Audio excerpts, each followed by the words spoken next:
Hi everyone, it's Katie, and today I wanted to talk to you about something that I heard raised in a Facebook group recently, or about a month ago, and that was the concept of nice washing tarot decks. And I just loved this term. I thought it was brilliant. Whoever coined it, I'm not sure, but I loved it.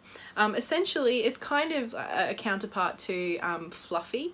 We often describe, oracle and tarot decks as being fluffy, or people and their practices being fluffy. But I liked how this related specifically to tarot and to the tarot system. And a phenomenon that this person raised was that they see a lot of people nice washing tarot decks, especially in modern times, and they and plenty of other people disagreed with that. And so I just wanted to share my opinion on this topic, partly because I think that word is so great, but also because I have a few thoughts and feelings on it. Now, obviously, recently I did a video about negative cards in the tarot and how sometimes I think we try to problem solve them a little bit too much rather than just letting them be, allowing space for that negative feeling or experience to exist. And I stand by that. And I hope I don't sound like I'm contradicting myself, because I feel like, my opinion on nice washing and my opinion on negative tarot cards can coexist. But I just wanted to confirm that I haven't changed my mind in a month, in the space of a month. But I do think this is a very interesting topic. So I will start by saying that I am actually rather in favour of nice washed tarot decks. I don't see them as, inherently problematic at all. And there's a few different arguments that I hear against nice washing. One is more to do with, changing the tarot at all, and people not liking, changes to the system. I'm not going to focus so much on that. Rather, I'm going to focus on the other argument, which is more related to, the idea of people being fluffy, the idea of people being too positive, or, like this law of attraction affirmative sort of approach to life. Essentially, it boils down to the idea that people are refusing to accept the negative side of life. They're refusing to look at the shadow and only want to live in the light. I, of course, can't speak for everybody, but me personally, I don't think that that argument really holds a lot of weight. I'm sure there are some people who are more that way inclined. I wanted to more talk about people like myself, who try to live fairly balanced in terms of light and shadow. And personally, I think there is absolutely space in my practice for nice washed tarot decks. A little bit of personal history in case you're new here. I have a pretty heavy experience with the shadow side of life. I have bipolar, and I've been kind of off and on unwell since I was about 13 or 14. And in 2013, I attempted suicide, and I spent the next 3 years in and out of psychiatric hospital. So I am very familiar with the difficult, shadow, uncomfortable side of life. This idea that only people who are obsessed and are living in the light now are using nice washed tarot decks, I think is really ignorant in many ways. I think there are people who are experiencing dark times right now who benefit from nice washed tarot decks. For example, I rediscovered tarot when I was in hospital for the first time, and it was absolutely an essential tool for my recovery. I've said that before, and it's so true. But I think, this idea that when you're in hard times or to do shadow work, you'd be using dark decks that are really intense and full on. I wasn't in a space where I could do that. I was barely functioning. I was trying to survive. I was having the most difficult time in my life. I didn't need a tarot deck to tell me that life is hard. I didn't need a tarot deck to kind of help me dig to the depths of this experience.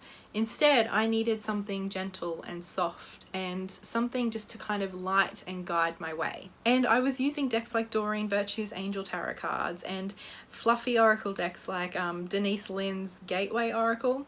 Things like that, the sort of things that people will put up as distinctly fluffy or nice washed. That is what helped me. And I suppose I've also heard the argument from there that if you're not in a space of being ready to hear all of the things that tarot has to tell you, then you shouldn't be getting a reading or shouldn't be using the cards. And again, I think this comes from a really unhelpful perspective. Tarot helped me so much. It helped me in getting my thoughts out on the table. It helped me in just being mindful and sitting with myself and my experience for a little while. It helped me in slowly and gently problem solving. It helped me keep on track with my recovery and give me hope and inspiration. Tarot did all of that for me, and I didn't need some epic, hard, dark deck in order to achieve that.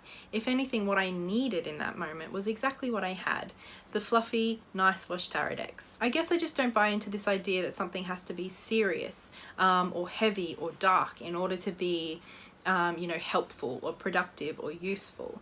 I really don't agree with that concept at all. I think things are useful depending on what we need. And sometimes we just need something gentle and soft. Sometimes we just need that gentle guiding light. I've said it before and I'll say it again that tarot to me is a tool, and tools are useful insofar as that they are useful to somebody. And I don't think that just because they're a little bit light and a little bit fluffy, that invalidates their use for somebody, that invalidates the experience that somebody has had with them. I don't think that invalidates them as a useful tool. I think there's kind of like this level of elitism or superiority that, history and tradition and intense symbolism and the occult and dark imagery and serious, intense imagery. There's an elitism and a superiority around that if we're talking about, in comparison to angel decks and fairy decks.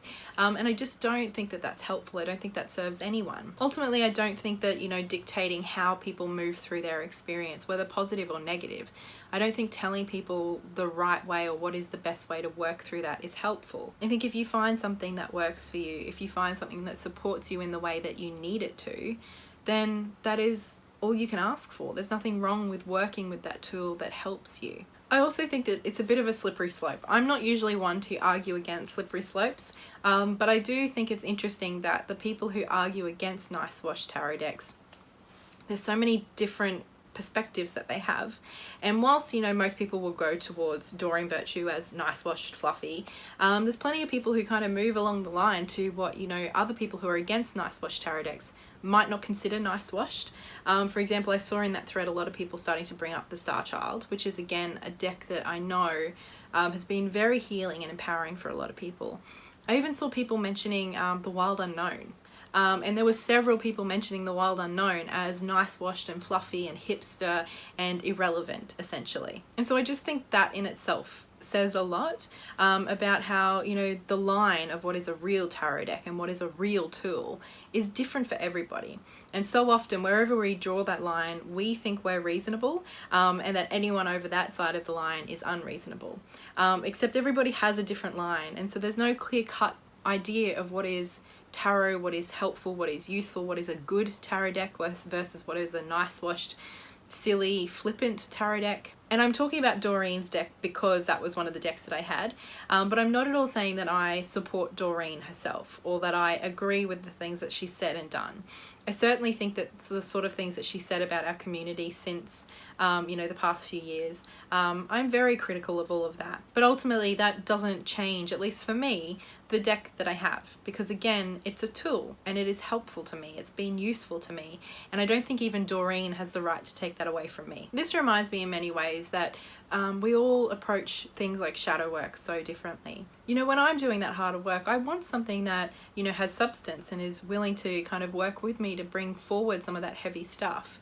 But ultimately, often what I find I need is a guiding light, some direction, something to kind of keep me on track and keep me focused. I don't need help getting down and dark with myself because, I don't know, perhaps it's all of the therapy that I've done, or perhaps it's just more me naturally. I don't need a whole lot of help getting down there.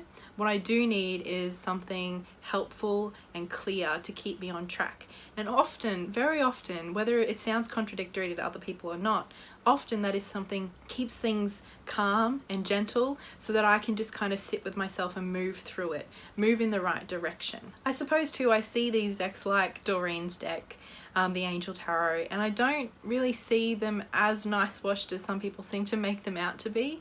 There's plenty of cards in that deck that do deal with some harder stuff like difficult emotions and fear and confusion and even conflict, things like that, endings, there's plenty of cards in that deck that deal with those things. They just do them in a productive way. They do them in a gentle way. And I don't think there's anything wrong with that. I think often, especially when we're overwhelmed, kind of throwing everything on top of you isn't going to help. In a way, it reminds me of exposure therapy, which is a type of therapy that's often used with anxiety, where if you're terrified of something, you start really small with exposing yourself to it, and then you build up very, very slowly. The idea comes from the fact that, you know, often exposing yourself to whatever it is that you're scared of, if it's a serious fear, whatever you're scared of or anxious about, if you expose yourself to that in its entirety, often you're too overwhelmed and incapable of self-care that it just kind of reinforces the trauma, reinforces the fear. I think in many ways, you know, Nice Wash tarot decks can be that exposure therapy, especially for when I was unwell. You know, perhaps having some Marielle tell me all of, you know, my deepest, darkest fears wouldn't have been helpful because I was already in that. I was already experiencing it. Instead, the Nice Wash tarot decks kind of allowed me to redevelop self-care tools, redevelop an appreciation of what I was capable of and what I needed. And because dealing with, you know, all of my stuff all at once would have been overwhelming, and it's very difficult to do something productive, to work through something in a state of overwhelm. Instead, we need to be in a space where we can care for ourselves and take care of ourselves. And I think Nice Wash tarot decks can do that. And so those are some of the thoughts that I had in response to that thread. I did comment initially, you know, just my support of Nice Wash tarot decks basically, and express the fact that they had helped me. And I had several people who, you know, the conversation was polite and everything, but they were really quite adamant that they just didn't understand how a Nice Wash tarot deck could be helpful, could be productive. And, you know, I kind of worked through with them the fact that, you know, I was suicidal, I'd attempted suicide, and these decks helped me in the way that they did because of their approach, because they were nice washed, because they allowed space for me to just look at my thoughts and look at my feelings in a safe way. That is exactly what I needed. And in doing so, they supported me through recovery. From, you know, attempted suicide. That's some pretty hard work. That wasn't easy, and yet it was the Nice Wash tarot decks that did that or helped me through that. I'm certainly quite opposed and critical of this always positive culture, this always affirmative culture. I think that can very quickly turn into victim blaming sort of territory. So I'm not talking about that culture.